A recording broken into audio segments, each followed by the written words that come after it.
اور میرے عزیز ساتھیوں، السلام علیکم۔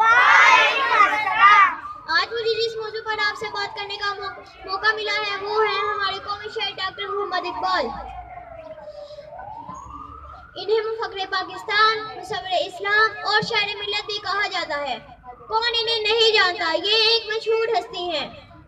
آپ نے اپنی شاعری کے ذریعے بڑے صغیر کے مسلمانوں کو بیزار کیا اور ان میں آزادی کا جذبہ پیدا کیا اور جو وہ قائد جو انگریزوں اور ہندو کی چالوں سے بیزار ہو کر مستقل طور پر لندن شفٹ ہو گئے تھے، انہیں خط لکھ کر واپس آنے پر اختیار کیا گیا اور ان کا ساتھ دیا اور پاکستان بنانے میں ان کی مدد کی۔ علامہ اقبال نے بچوں کے لیے بہت سی نظمیں لکھی اور مسلمانوں کو پرچم کے سائے تلے جمع کیا اور ایک رہنے کا سبق سکھایا۔ لیکن افسوس ہمارے پیارے ڈاکٹر صاحب قیام پاکستان کے وقت ہمارے ساتھ نہ تھے، لیکن ایسا کام کر کے گئے کہ ساری دنیا دیکھتی رہ گئی۔